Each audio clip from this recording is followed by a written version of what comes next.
Now, if you are going through a separation or a divorce, your mortgage is probably not going to be high on your list of priorities, but it's a really, really important factor to deciding who gets what and how it all works. So I've got some information for you to help you know what to do.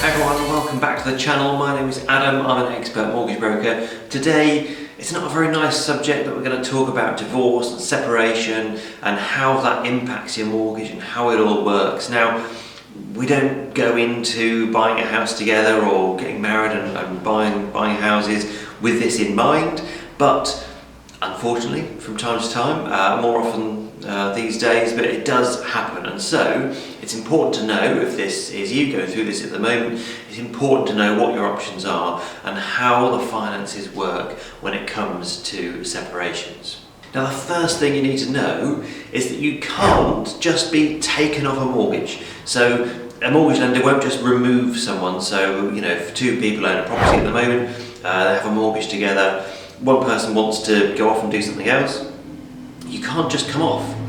Even if you both want it to happen, you can't just do it. The mortgage lender has to allow that to happen, and they will only do that if it's affordable. So they will assess the affordability of the person who wants to stay on the mortgage, and if they can afford it on their own, then they will happily remove the other person. If they can't afford it on their own, then the other person cannot go anywhere, I'm afraid. So it is not just as straightforward as sometimes people think.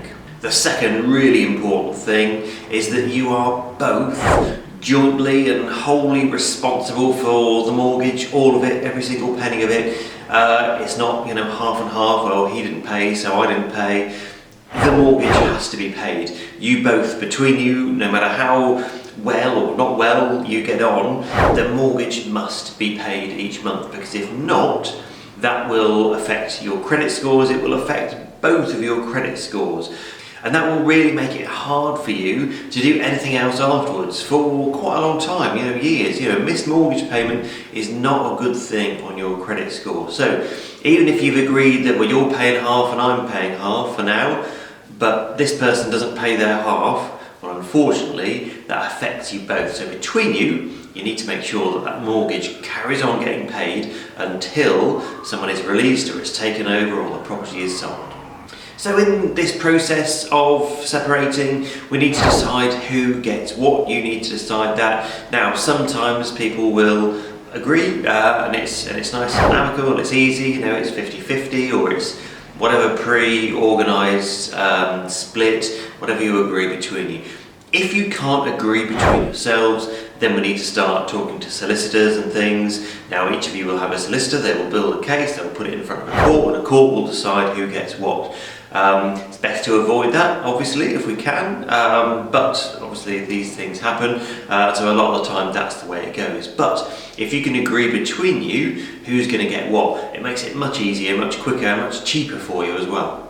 So once we've decided then who's going to get what percentage and things, we need to actually make that happen. So there's two things we can do here. The first is sell the property. So the property gets sold, the mortgage gets paid off, any sale fees get paid, you know, solicitors, if there's a penalty on your mortgage, any fees that come out get paid, and then you end up with your equity at the end, and then that is split according to your agreement. So that might be 50-50, let's say, in this example.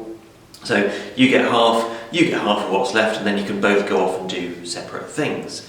Now, throw in some kids and other complications and things, it might not be quite as clear cut as that. As part of the kind of court process, they'll need to assess your affordability and who can afford what. And so a court won't just sort of say, well, sorry, person B, for example, even though you're going to have the kids and you can't get a mortgage, you know, you've got to sell the house. That's very, very unlikely to happen. So we need to kind of work together and come up with a solution how we're going to do that.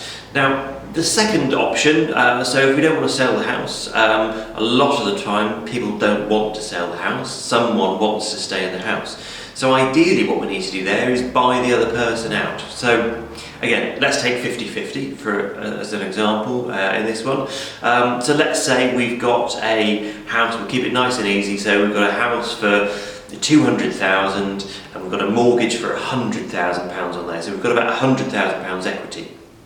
So what we'll do then is take that equity. Now what we really do is get 3 estate agents to value your property normally, work out the average, minus the mortgage, and any fees that you would sort of expect to pay, you know, if you would expect to pay solicitors and things. But either way, then we end up with this equity figure. So in this example, let's say it's 100,000. Now our split is 50-50, remember? So each person needs 50,000. So the person being removed needs 50,000.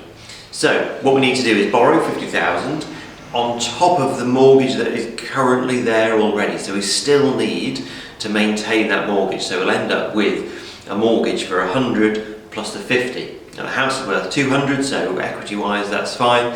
But that amount must be affordable for whoever is staying on the mortgage. Or maybe you're bringing someone else in. It might not be a new partner, it might be a friend or family or whatever, just to make this kind of happen at the time. But ultimately then you'll end up with this person owns the property now with a slightly larger mortgage on it, and then this person gets their £50,000 lump sum. They can then go off and do whatever they want with that. Now that makes it all sound very easy, doesn't it? To throw in real life and arguing with each other and not quite agreeing on the exact splits and things, and you know whoever's fault it is, or even if it is anyone's fault. All these things add in extra complications, so it's really, really important you get some good legal advice. Most sort of family solicitors will give you a little bit of time for a small fee or even for nothing, you know, just to sort of help you set out, you know, the process and what's involved. And then once we've done that, we need to speak to someone like us. We need to get your affordability for each of you to help decide which way we're going to go. So if you want some more information about that, or you want to book a call with us, you can do so in the link in the description, or you can pop over to our website. I'll pop a link in the description to that as well. You can learn a little bit more about who we are, how we work, and you can book an appointment with us on there as well. So hopefully that all sounds okay and that is useful for you. I will see you on the next video very soon. Take care.